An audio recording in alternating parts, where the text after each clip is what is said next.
મધ્યયુગમાં આપ સૌ મંત્રી અને રાજગણનો હું આજે રાજ દરબારની અંદર આવકારું છું.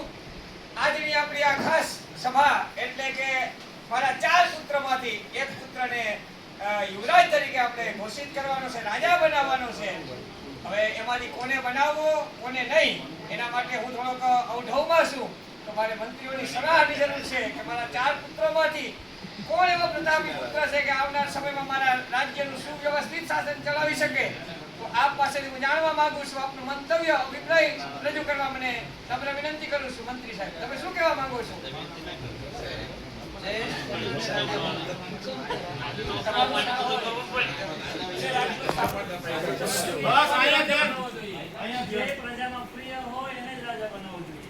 જે સારું શાસન ચલાવી શકે એને રાજા બનાવવો. મારા મતે તો રાજા એ જ હોવો જોઈએ કે જે ખરેખર લોકો માટે ઉપયોગી થાય. બાકી તો રાજા તમારે પુત્રો તો ઘણા છે પણ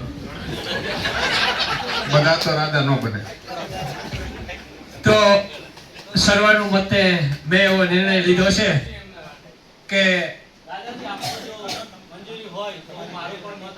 ચોક્કસથી અહીંયા ઉપસ્થિત તમામ મંત્રીઓને મારા તરફથી હું છૂટ આપું છું કે મારા યોગ્ય પુત્રની તમે પસંદગી કરો અથવા તો એના માટે મને સલાહ અને સૂચિત કરો. આભાર રાજાજી આપનો.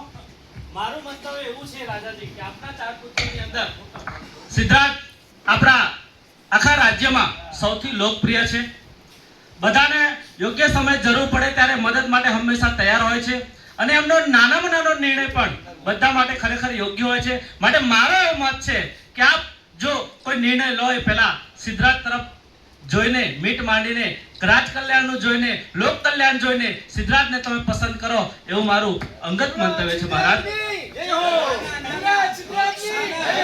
ખામોશ. હજી મિત્રો હા બીજા મંત્રી પાસે પણ હું અભિપ્રાય જાણવા માંગુ છું. રાજાજી, જે મંત્રી સિદ્ધાર્થ છે એમને જે રજૂઆત કરી એમાં હું અસહમત છું. આ 4 રાજામાંથી ચૂંટણી કરાવો. જે રાજા યોગ્ય હશે પ્રજામત આપશે એ રાજાને તમે રાજાનું પદ આપજો. બિલકુલ સાચી વાત છે.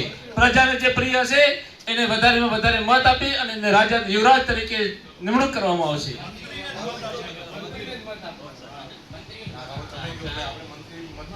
ચાલો રાજાજી, મારું કેવું છે આ મંત્રીશ્રીએ જે વાત કરી એના સાથે હું સંમત છું. પરંતુ જો આખા રાજ્યના લોકોનો જો આપણે મત લેવા જઈશું તેમાં ઘણો બધો સમય નીકળી જશે.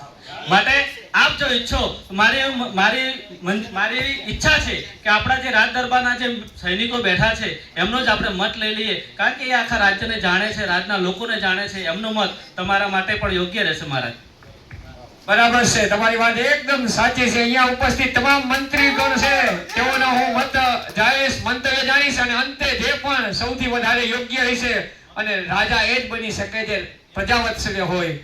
બરાબર, એટલે તો તમામને હું વિનંતી કરીશ કે પોતાનું મંતવ્ય ગુપ્ત રીતે રજૂ કરે.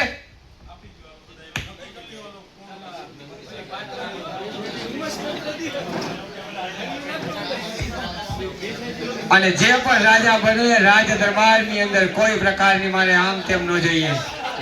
મારા રાજ્યના તમામ ટોલ નાકા બંધ.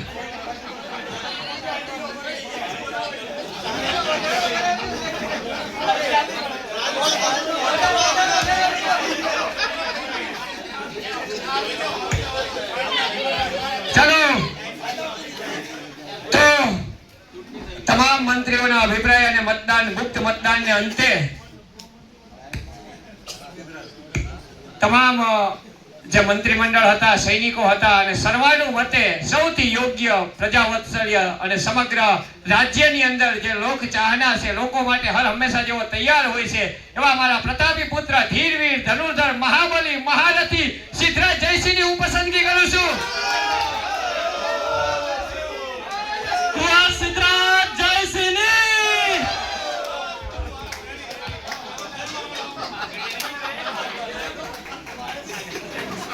ઓ મહારાજ, પાઘડી તો પહેરો. નવા રાજા તરીકે મારી વચ્ચે વેરાઈ ગયા બધા વેરાઈ ગયા. વચન આપું છું, આજનું ભોજન મારા તરફથી સિદ્ધરાજ જય શીખી જય હો.